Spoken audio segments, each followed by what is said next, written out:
Estoy preocupado porque Central juega como el Barcelona. Entonces, y Estudiantes juega como...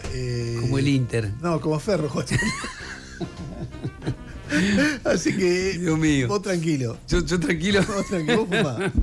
Puede pasar algo. Veo mucho hincha de Estudiantes llorando mucho. No, en la previa, me preocupa eso. Es un análisis no, más o menos andamos objetivo. mal, no, jugamos horrible, no. Bueno, ustedes son, nah. Digamos, es Estudiantes, es la mística. Hay que jugar los partidos, hay que es jugarlos, mística, por supuesto. ¿Y es el sábado a qué hora? Es un partido, los partidos mata y mata puede pasar cualquier cosa. ¿A qué hora? 4:30, creo. 4:30, sí, bueno, hay algo más probable que otras cosas. ¿Vas a apostar algo o no? Yo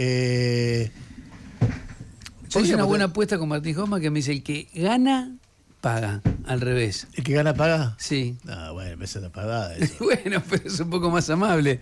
Te va mal con el partido y el otro te paga, no sé. A mí no me gusta, vino, no me gusta perder y pagar encima. O sea, pero bueno, tenemos un invitado ilustre, sí. Así que presentémoslo. Está Jorge Macri con nosotros, el jefe de gobierno porteño, hincha de Gallina. Ah, mirá, de River. Mirá.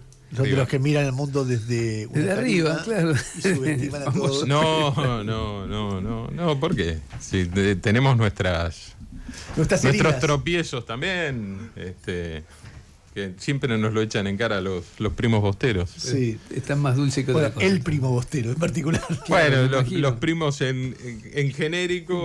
Claro, y uno él en particular. Sí. A ver, empecemos por ahí. Dale. ¿Qué le debes y qué, no a Macri, no a Mauricio Macri, sino cuánto te dio y cuánto te quitó el apellido Macri? Es difícil saberlo. Yo me acuerdo cuando arranqué tenía que mostrar el documento para que me creyeran que era Macri. Te soy sincero, porque tenía 35 kilos más que ahora, ojos marrones, no parecía de la misma familia claramente, así que hacía campaña y sacaba documento.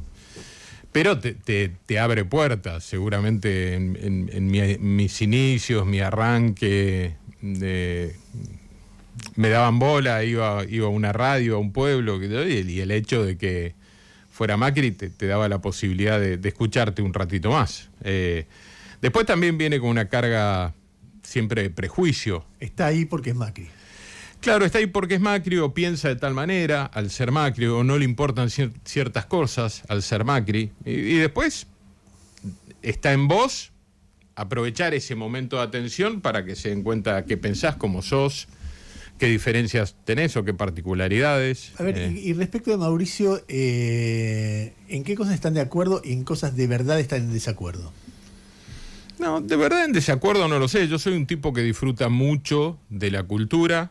Mucho, lo viví mucho en mi casa, creo que ahí hay una diferencia. Tenemos hogares que fueron distintos. Franco era un tipo muy enfocado en los negocios, mi viejo era un tipo más integral, más holístico. Entonces, para mí lo cultural, muchas gracias. Lo cultural es relevante, lo disfruto la cultura en todas sus formas, desde la pintura, el teatro, el cine. Mi viejo fue productor de cine en la época del gobierno militar. Poca gente 76, lo sabe. Sí, exacto. Hizo 5 películas, lidiaba con Tato el Censor. Me acuerdo que hizo No toquen a la nena, que es El otoño, Piedra Libre, Contragolpe y La isla, con Doria. No toquen a la nena es por medio Porcel, ¿no? No toquen a la nena era una historia parecida a la que después hizo Andrea del Boca, de una chica que queda embarazada. El problema que es que esa chica que no está casada queda embarazada y el papá es un coronel. Entonces cuando agarra la película Tato el Censor, se la devolvió de 42 minutos porque iba contra todos los conceptos de la ley. Mi viejo decía, ¿cómo voy a proyectar una película? ¿La mitad? Sí, le dejó la mitad de la película, era inentendible. O sea, lo que no se podía ver era que la mujer era hija de un coronel. Imagínate, justamente lo gracioso, era el contraste. Mirá que te pueden pasar estas cosas. Que entonces, yo he tenido la suerte de conocer a un tipo como Vittorio Gassman en mi casa, a Pavarotti en mi casa. Entonces, ahí hay como... Pero tu viejo, ¿cómo se llamaba tu viejo? Tonino, Antonio Tonino. Presidente del Hospital Italiano. Trabajó mucho el tema de los tanos en el extranjero. Los dos eran inmigrantes. Los dos vienen juntos, Franco de 17 años, Pía, que todavía vive, es la única de los 3 hermanos que vive, 15, mi viejo 13. ¿Pía es la madre de Calcaterra? Claro, casada con Calcaterra, Pía Macri de Calcaterra, ella vive. Entonces, llegan, mi viejo me acuerdo que me dice, la última monedita que tenían antes de subirse al barco la usaron para comprarle a Pía una muñeca. Franco toma la decisión de venir porque veía que en Italia no había futuro. El padre ya estaba acá, pero el padre se había alejado de los hijos. De hecho, llegan acá y él ya tenía otra mujer. ¿Y no les da bola? No les da mucha bola, no. Y la madre los había abandonado en Italia. Se había ido del sur de Calabria a Roma, había vuelto a Roma. Después y ellos Franco pasan... era una especie de jefe de los hermanos. Claro, Franco se hace a los 17 años una especie de papá y hermano. Un tipo con una cabeza excepcional para los negocios, más duro para lo emocional, sí, lo emocional y la afectivo. Relación entre el Tonino, que era el artista o el médico, y él, que era el ricachón, ¿era buena? Era buena hasta un momento donde papá se infarta. Yo tendría 21 o 22 años, tiene su primer infarto. Franco era una figura muy atractiva, muy potente, pero era como esos árboles frondosos debajo de los que nada crece. O sea, te protegía tanto que te agobiaba.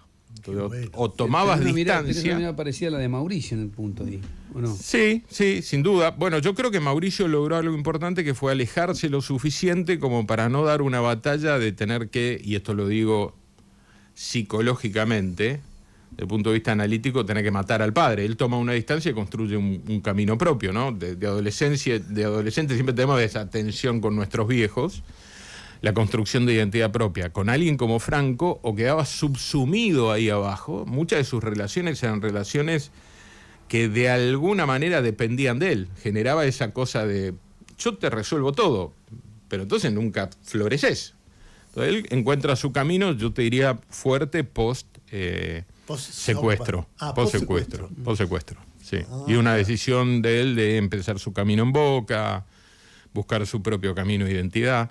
Mi viejo le pasa algo parecido, dice, no puedo laburar más con él, porque eran socios, no puedo, me enferma, no entiendo cómo hacen Franco para separar lo afectivo de los negocios, no lo logra, se enferma, tiene un infarto y decide dedicarse más al mundo de la italianidad, diría yo. Fundación Cultural Coliseum, cuando el Teatro Colón estaba cerrado, había dos ciclos importantes, el Mozarteum, que fue el primero, y después el ciclo Armonía en el Coliseo. Mi viejo era presidente de la Fundación Cultural Coliseum, ciclo Armonía, así que nada, tomaron caminos distintos, de ahí tenemos diferencias. Mi mamá muy de clase media, mi abuela por parte materna una especie de rebelde temprana, se cansa del maltrato de su abuelo, de su marido, mi abuelo, en Tandil, y decide separarse. Estamos hablando de los años impresionante. 50, 50 y pico. ¿Qué hizo la familia?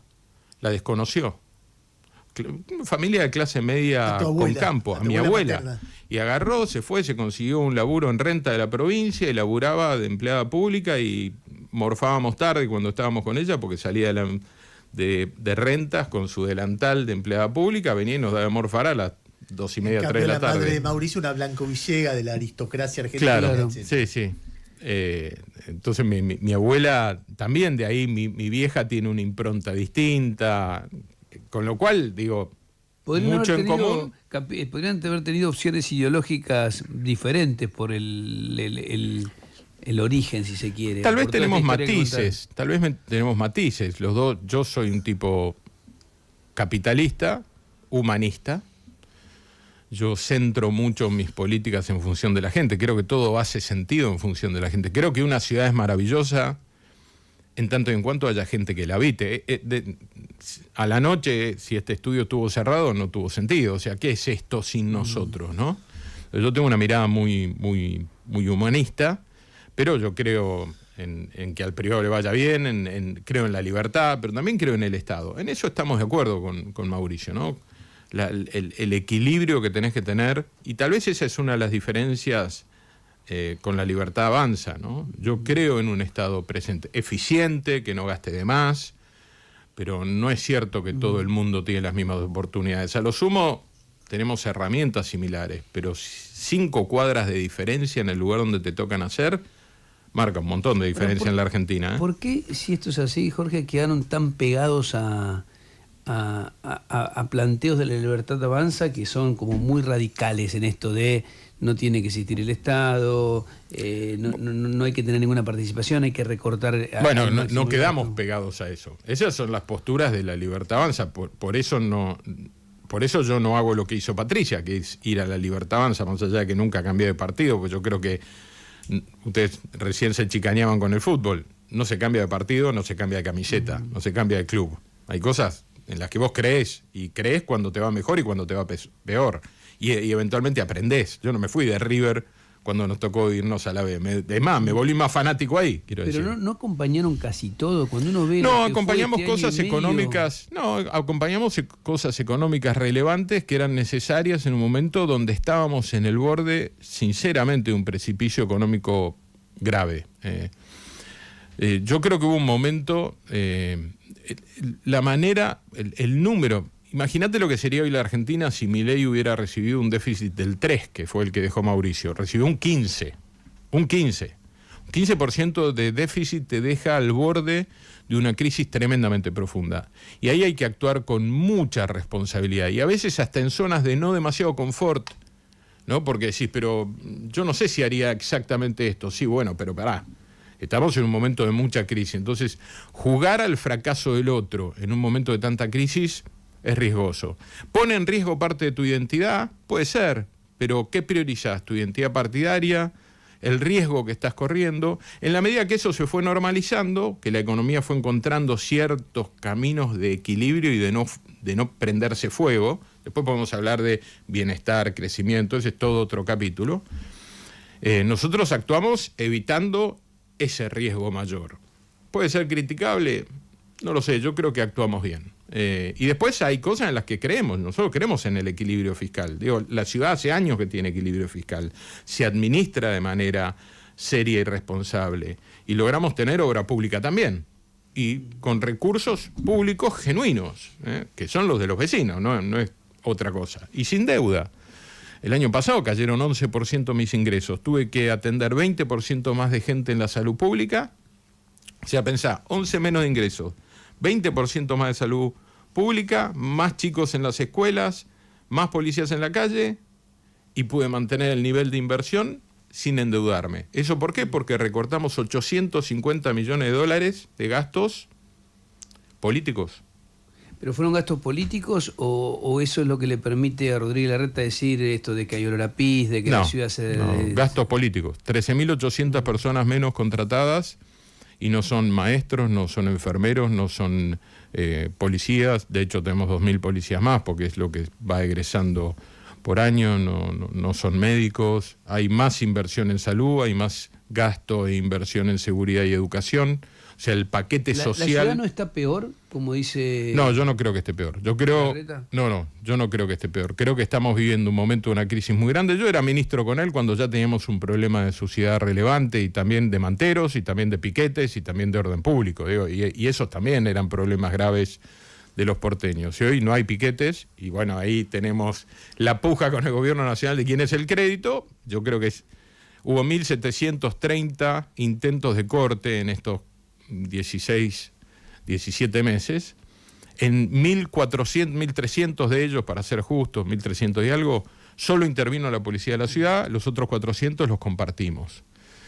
Y los nuestros no han sido notorios por la violencia, lo hacemos normalmente con una lógica de persuadir, acordar, limitar, y cuando hace falta tenés que usar la fuerza, sí, porque hay algunos que te prenden fuego hasta un patrullero, ¿no? Entonces... Y hoy no hay manteros. ¿Y vos viste mucho palo para levantar los manteros? No. Decisión política, no nos enfrentamos, no nos peleamos, no generamos violencia, pero ordenamos y generamos una justicia, que es que el comerciante pueda laburar bien. Yo entiendo que estos temas son dilemáticos, porque hay derechos que chocan unos contra otros. Sin que la pregunta se base en la ingenuidad de decir, bueno, no existe el comerciante que es perjudicado por el mantero. Sí. ¿Qué imagina? Porque yo cuando pienso en un mantero, pienso en alguien que no tiene otra alternativa. Es decir, no consigue otro laburo, junta lo que puede, sabe que arriesga toda su mercadería porque viene la policía y se la saca. O sea, es vivir al día, pelearla como Sin sea, duda. etcétera, etcétera. Una vez que ustedes corren a los manteros, ¿a dónde van los manteros? ¿Qué es de su vida? Porque son movimientos que pueden arruinar la vida a familias, ¿no? Sin dudas.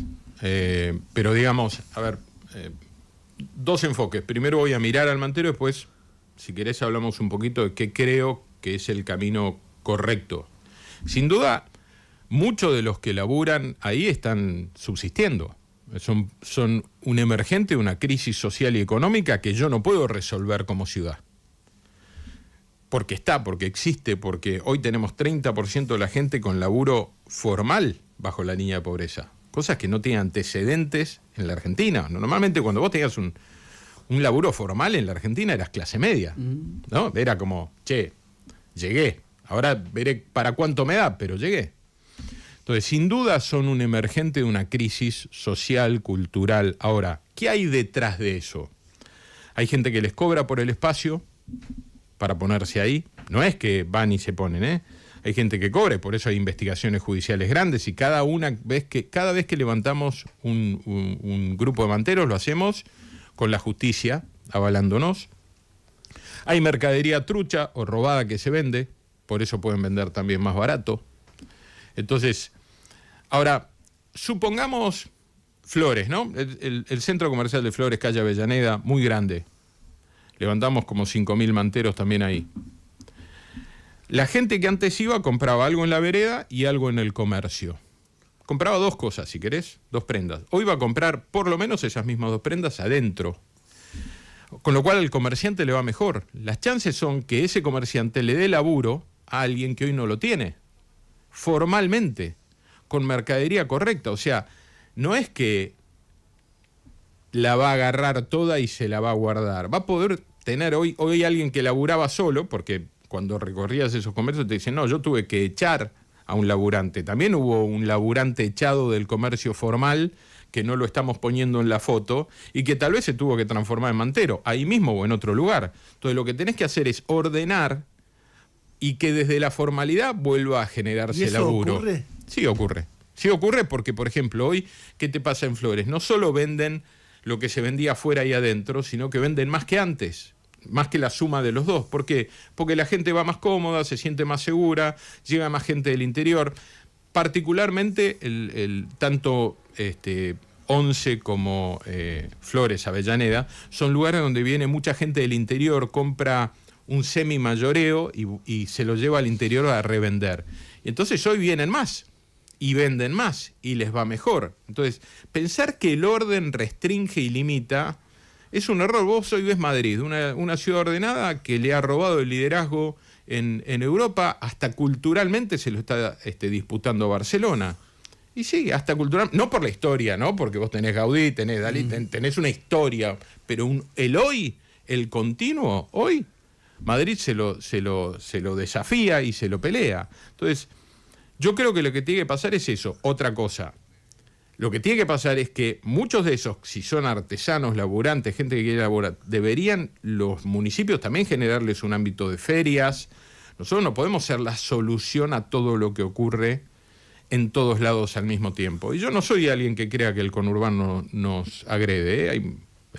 Nuestra ciudad es un continuo de ida y vuelta. Hay gente que vive en la ciudad, labura en el conurbano y viceversa. Digo, hay gente que viene, invierte. Muchos de los que están acá deben de dormir en el conurbano, vienen, invierten, son parte de nuestra identidad, gastan acá, nos dan potencia. Pero creo que hay una base que es económica, que es difícil de resolver desde la ciudad, y después hay un concepto de yo creo que con el orden mejoramos. ¿Qué pasó con el PRO? Porque una cosa que tenía, que a mí me fascinaba del PRO, más allá de que puede haber posiciones coincidentes o no, fue una construcción política.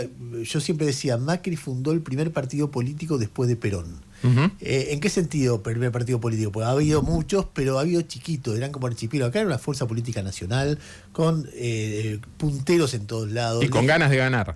Concejales, legisladores provinciales, gobernadores, y si no, la principal oposición en la provincia donde no eran gobierno. Y después una fuerza que sobrevivió a una derrota electoral, sacó 40% cuando perdió, volvió a sacar 40% 2 años después, con un grupo de dirigentes ya muy aguerridos y muy ejercitados, muy profesionales, que cada cual con su ambición, y de repente vos la ves a Rodríguez Larreta de un lado, a Macri del otro, a Patricia Bullrich del otro, algunos que están por arreglar con la Libertad Avanza en provincia, que es Ritondo y Santilli. O sea, no sé si va a haber un arreglo. Bueno, está bien, pero se los ve muy interesados, qué sé yo.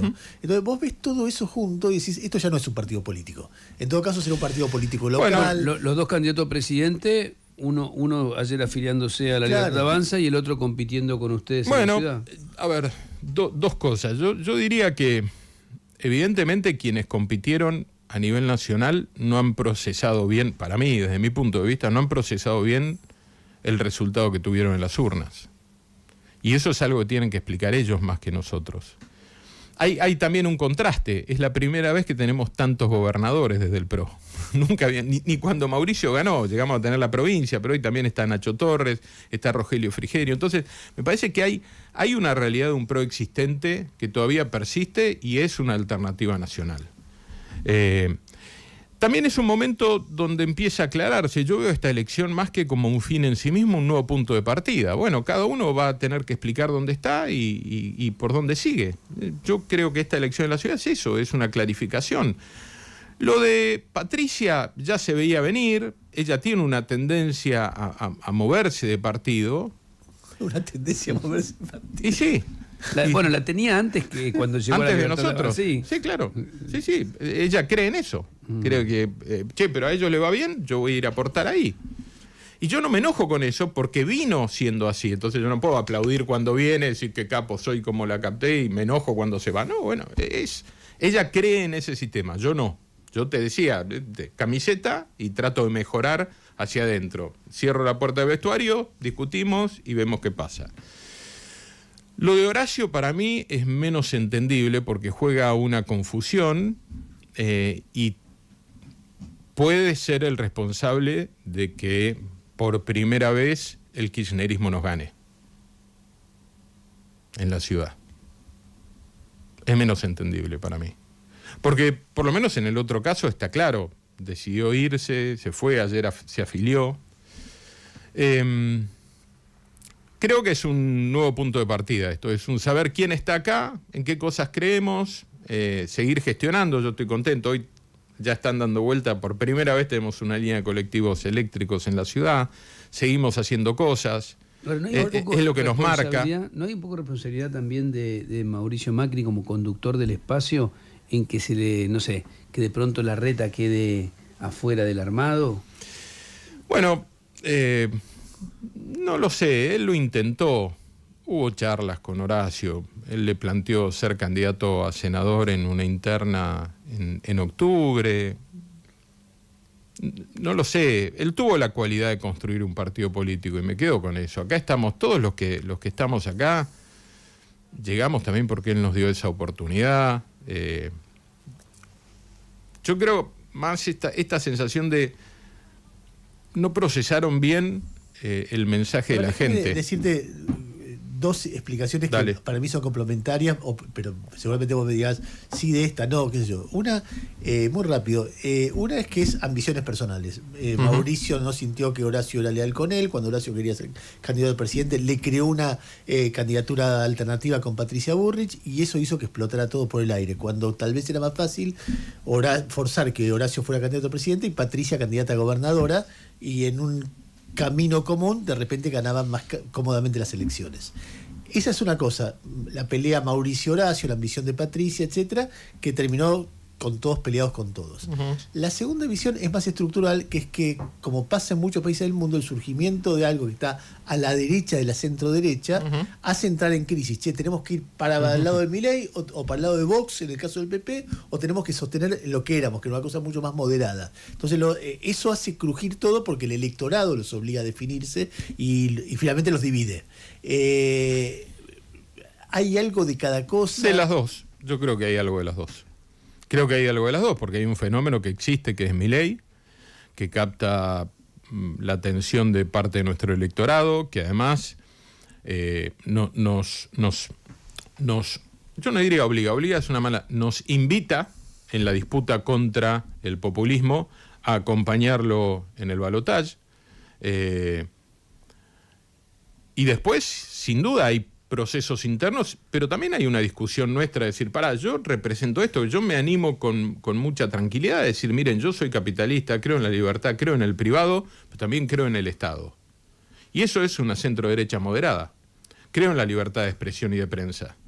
Creo que ustedes son un límite a nosotros muy importante, pero no un límite solo desde el control, desde el pensamiento, desde el razonamiento, pero además ustedes son garantes, digo, los medios en general y los periodistas en particular, de un derecho que tiene la gente que es superior, todavía, con respeto lo digo, al ejercicio de ustedes, que es el de escuchar múltiples voces.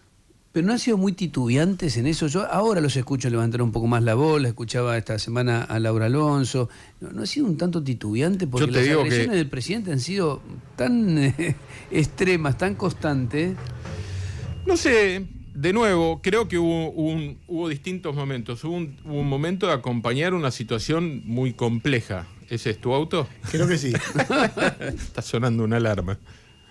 ¿Alguien se apoyó o alguien? No siga desde acá. Alguien lo va a tener que llevar. Ya para. Ahí te viene a buscar la llave. Ya para. No, llévatelo al auto después. Tomalo como un presente.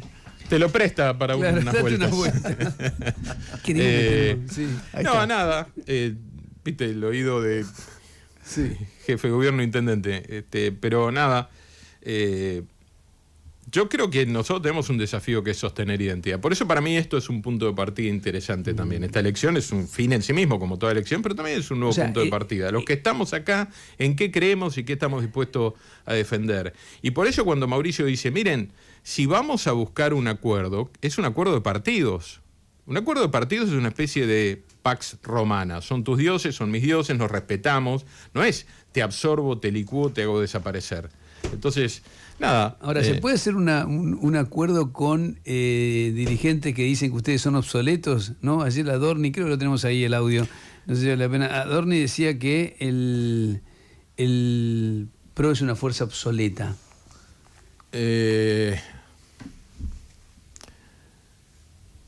A mí me parece que muchas veces en la política se dicen muchas cosas. Si uno en su momento hubiera rescatado los dichos de Patricia respecto de Mauricio, me acuerdo cuando competían por la jefatura de gobierno, o de Lilita respecto de Mauricio en algunos momentos, o del radicalismo, hubiera sido imposible Juntos por el Cambio. Pero hubo un proyecto nacional que estaba por encima, hubo una decisión de ponerle un límite a Cristina, de ganarle, no un límite. Yo creo que esto es algo de lo que trajo el PRO, cuando vos describías esto de un partido en serio, es nosotros tenemos ideas, pero no venimos a controlar a otros, venimos a hacernos cargo de hacer las cosas mejor, de disputarle el poder al peronismo. Entonces, hay un momento donde lo que se dijo, uno lo puede poner en la arena de la disputa. Ahora, si nos podemos poner en cosas profundas que son buenas para el país, hay que tratar de hacerlas, porque al final nos tiene que mover un interés común, que es que al país le vaya mejor. A mí nunca me vas a encontrar del lado de los que jueguen a que quien tiene que gobernar fracase. Ahora, a ver, cuando uno mira la política mundial, sí, en cada país el surgimiento de los grupos de los sectores de ultraderecha ha generado fenómenos distintos. Qué sé yo, por ejemplo, en España, que quizás es el país más cercano a nosotros, hace que el PP se acerque a Vox en muchas localidades, o Vox al PP, y terminen en muchas regiones gobernando juntos. En Francia se ha generado lo que se llamó el cordón sanitario, donde la centro derecha y la centro de izquierda dijeron, no, Le Pen no pasa.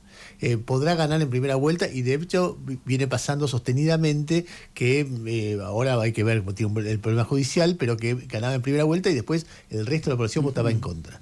En Alemania algo parecido a lo de Francia, no tan orgánico, pero claramente la socialdemocracia y el socialcristianismo terminan votando juntos y haciendo alianzas contra la derecha, la ultraderecha novedosa. Acá me da la impresión de que el PRO, cuando aparece Milei, bueno, Macri en un momento en plena campaña decía, somos nosotros o es Milei, nosotros preferimos que voten a nosotros, pero si es Milei no está mal. ¿Se recuesta sobre la ultraderecha o se deja seducir o qué hay? No, yo creo que, de nuevo, es muy... O sea, si yo te pregunto a vos si estás más cerca de Cristina o de Milei, me vas a decir Milei.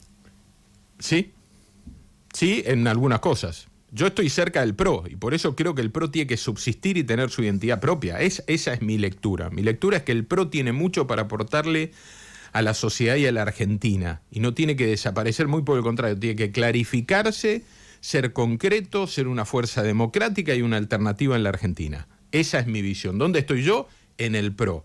En algunas cosas, pero de nuevo, déjame responderte lo que dijiste porque me parece que hay algo muy profundo ahí, que es hacer una evaluación fuera de contexto. El contexto en ese momento nos ponía frente a un gobierno que había inventado el plan Platita, estaba estallando la economía, el populismo descontrolado, los gerentes de la pobreza full, ningún viso de transparencia, orden, una lógica muy de generar dependencia, poco apoyo al privado. Eso era el proyecto alternativo. Entonces hay un punto donde vos, esto no es lo que a vos te gustaría, es el menú del día. No hay a la carta, es el menú del día. Vos tenés dos opciones: o seguís con la receta del pasado o avanzás hacia un cambio. Y yo creo que la decisión fue correcta porque había que poner freno al populismo, al 15% de déficit, a la impresión de plata descontrolada que generaba el peor de los efectos, que es una inflación, encima en un país que ya tiene una cultura donde la inflación ha hecho desastres, ha destruido no solo empresas, familias, futuro, certezas. Entonces, para mí, estuvo bien ahí. Ahora, yo creo que es desde el PRO que nosotros podemos aportar. En España, vos usás mucho el fenómeno de España, ¿no? Ayuso, Almeida. Ellos no se imaginan desapareciendo en manos de Vox. Pero Vox tiene 10%, es mucho más débil que Milei. Está bien, bueno, pero... No se imaginan desapareciendo porque sostienen sus posiciones, su identidad. Sí, aquí lo que pasó fue, en mi mirada, no tenés por qué compartirla, es que Mauricio Macri hizo lo contrario. Es decir, de alguna manera casi terminó acompañando a críticamente. Bueno, pero tal vez... Si vos sos votante del PRO, decís, pero ¿por qué voy a votar esto si ya está el original? Si me dicen que es genial lo que está haciendo Milei, si no lo cuestionan en nada. De nuevo. No podemos extrapolar los momentos porque Vox no ganó allá. Habría que ver qué hubiera hecho el PP si Vox hubiera ganado, se hubiera puesto en un balotaje como alternativa. Yo sé qué tenemos que hacer nosotros. Como PRO tenemos que ser claros con la sociedad, definir las cosas en las que creemos en lo privado, creemos en el mercado, creemos en el capitalismo, en esta sociedad, creemos en la democracia y creemos en el Estado, en un sano equilibrio de un Estado presente, y después no estamos dispuestos a mentir para juntar un voto. Ayer Patricia dijo, por ejemplo, hablando de Madrid, que Madrid, o que la ciudad de Buenos Aires gastaba 4 veces más que Madrid. ¡Mentira! Mentira, eso es agarrar solo el ayuntamiento, que es lo que tiene Almeida, que no tiene salud y educación, y que gasta no un cuarto de lo que gasta la ciudad, sino el 70% de lo que gasta la ciudad. Sin esos dos. O sea, el modelo de Patricia, para que seamos como Madrid, es cerrar las escuelas y los hospitales públicos de la ciudad. Yo no estoy de acuerdo. Ese es el modelo libertario. Yo no estoy de acuerdo con eso. Más allá de decirte que si junto la región, que se hace cargo de salud, educación y otras cosas, ellos gastan casi 40.000 millones de dólares, 37.000 millones de euros, casi 40.000, y la ciudad 10.000 millones de dólares. O sea, es todo mentira. Entonces uno no tiene que estar... esta lógica de cualquier cosa por un voto no está bien. Yo no coincido con eso. Como no coincido con el nivel de agresividad que se instala. Ahora, en el mundo cuando lo mirás, está muy de moda. Y hay una tensión entre impacto y equilibrio. Yo creo... Mira, yo soy papá, pero lo podría decir lo mismo siendo mamá. Yo creo que quien gobierna tiene que tener la firmeza y la capacidad del abrazo. Hay libertad y solidaridad. Las dos cosas pueden convivir. No es cierto que vos solo sos una cosa. Como individuos somos mucho más integrales. Yo he tenido que tomar decisiones de firmeza en familia, pero también de abrazo. Y creo que se gobierna de la misma manera, con certeza, con norte, con rumbo, pero también estando atento al último de la fila, no dejando gente Jorge, atrás. A propósito del último de la fila, porque me están haciendo señas que te tenés que ir, no sé si a otra nota. A laburar también. Ayer, entre otras cosas, ayer en una entrevista en Cenital decías que no le corresponde a la ciudad el tema del agua, de las obras del agua en la 21-24. Sí, bueno, y traje más datos. Bueno, a mí me acercaron también material. AISA tenía a cargo la obra de la red troncal y las obras de las redes internas secundarias estaban a cargo del Instituto de la Vivienda de la ciudad. Las obras del Instituto de la Vivienda se encuentran suspendidas desde noviembre de 2023 con solo el 39% del avance. Esto hace que, bueno, muchísima gente esté sin agua segura, fundamentalmente. Exactamente. Para no entrar en la discusión, hay agua, poca presión y poco segura. segura. Por eso el IBC reparte agua para beber todos los días. ¿Por qué no hacen las obras ahí? No. Voy a ser tan riguroso como soy siempre en la gestión. El problema es que la obra tiene que tener la entrada de agua de AISA y la salida de agua. Si nosotros hoy conectamos el agua a la red interna con la presión que llega, explotan las cloacas. A ver si entendemos algo. El agua sale también por caños. Lo que AISA no terminó es la obra cloacal. Troncal estoy hablando, Con lo cual, si nosotros le metemos esa presión de agua, van a explotar las cloacas. Y ahí tenemos un problema sanitario más grave, que es los pasillos, las casas, el sector, con la merda dando vuelta por ahí. Entonces, la obra de AISA no está completada troncalmente. Hizo el agua, que es por donde llega, no hizo la cloaca, que es por donde se tiene que salir. En una responsabilidad nuestra, estamos administrando pero de nuevo, la obra no está terminada, y es buena la corrección, no es cierto que el 80% de la gente no tenga agua, porque las conexiones internas y el tendido interno está hecho. Es agua no segura, la gente se hace la conexión sola, yo lo he visto en los barrios populares. Eso pasa. Pasa en todos los barrios populares de la Argentina. En la ciudad la mayoría de las conexiones internas, el tendido interno, por ahí el último tramo dentro de la vivienda suele hacerlo la gente. No hay que resolverlo, estamos hablando justo del último de la fila, no sé. Sí, hay que resolverlo, pero la cloaca no depende de nosotros. Y le reclamo, y me pasa lo mismo con la estación de bombeo del colector margen izquierdo, que nos permitiría estar hoy utilizando todo el colector que va pegado al riachuelo para que no haya desborde de cloacas en el sur de la ciudad. Y por 30 millones de dólares que cuesta la estación de bombeo en la Boca Barracas, no tenemos esa obra de 1.800 millones de dólares. Eso es parte de la motosierra. Cuando vos decís cero obra pública, y es cero, pasan estas cosas. Bueno, yo no me puedo meter en la obra de AISA, Sí, pero no sé, hay que encadenarse en la puerta de AISA, porque ahí estamos dando esa discusión desde hace tiempo. Es mucha gente sin servicio. Es mucha gente, lo tomo como propio, y por eso estamos incurriendo en un gasto que no nos correspondería, llevando agua bebible todos los días desde el IBC. No porque sí, no porque somos malos, sino porque si resolviéramos de manera simplista, explotan las cloacas y tenemos una catástrofe sanitaria mucho más grave. Bueno, necesitamos que el agua tenga la capacidad de salir por un diámetro mayor o similar al de por entrar. Y ahí se dice que no lo va a hacer, o no. Y no lo está haciendo. No lo está haciendo. Nosotros estamos presionando, bueno, obviamente, y no voy a aflojar. La última pregunta de mi parte. En el debate hubo un episodio entre Santoro y Adorni que fue el siguiente. Santoro le planteó por una obra privada que es una especie de shopping con negocio que está frente al hipódromo de Palermo. Vos lo tenés que... lo tengo. Sobre la calle de Dorney. Lo tengo clarísimo. Él le dijo, mirá, en esa obra tienen intereses Luis Caputo y Santiago Bausini.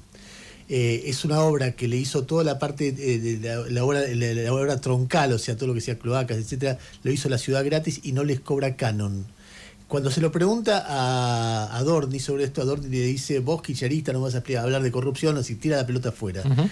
¿Qué es lo que vos sabés de esa obra? No, se paga canon, no es verdad que no se pague canon. Ahí hay un problema distinto que tiene que ver sí con AISA, que es un colector que pasa por abajo, uno troncal que pasa por abajo, que en algún momento se permitió construir arriba de eso sin los refuerzos necesarios, refuerzos que nosotros le exigimos a la concesión y se hicieron.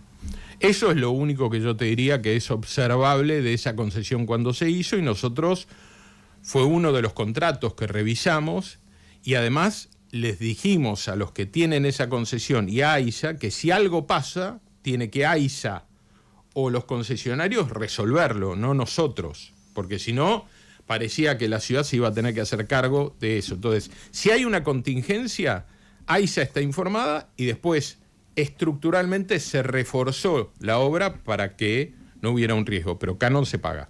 ¿Y se paga canon como corresponde? Se paga canon como ganó el que concesionó. ¿Y ahí está Luis Caputo y Bausili? No sé exactamente quién, sinceramente no sé quiénes son los accionistas, pero no lo sé de verdad. Y además tampoco, digamos, si son fondos correctos y se presentaron. No creo que haya accionistas personales, deben ser sociedades anónimas. De cualquier manera hay varias cosas para revisar en concesiones. Hay conceptos que para mí, como por ejemplo la venta de las tierras de todo lo que es Costa Salguero, que yo la frené, porque para mí es mucho más interesante que ahí siga habiendo un centro de convenciones que le da a la ciudad mucho más vida que 400 casas.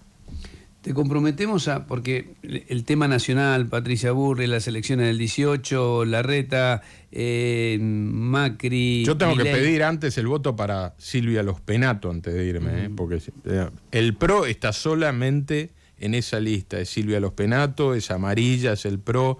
Para los votantes históricos del PRO no se confundan, no es en otro lugar, no es con Horacio. Quiero decirle a los votantes de Horacio que están ahí por confusión, si no quieren que gane el kirchnerismo, si por primera vez quieren evitar esta chance de que el kirchnerismo le gane al PRO, el voto que sirve... le gana al PRO, me parece, más que... Vamos a ver, yo tengo mis dudas. Adorni es lo que está diciendo usted, dice... Sí, está bien, pero yo le estoy hablando al votante PRO, que está confundido ahí con Horacio. No se confundan, es con Silvia Los Penato, es la lista amarilla, es la del PRO. ¿Te comprometemos a venir a hablar solo de la ciudad en algún encantado, momento? Cuando estaba encantado. Larreta, cada tanto él venía y la gente le hacía preguntas sobre está buenísimo. ¿Lo podemos repetir? Sí, por supuesto, bárbaro. Me encanta. Amo gestionar y... Fuera de periodo electoral. Y sobre todo escuchar lo que el vecino te marca, que muchas veces no lo ves. Y además tienen ideas buenísimas, te soy sincero. Te tomamos la palabra. Gracias. Gracias. Jorge Macri, jefe de gobierno de la ciudad, aquí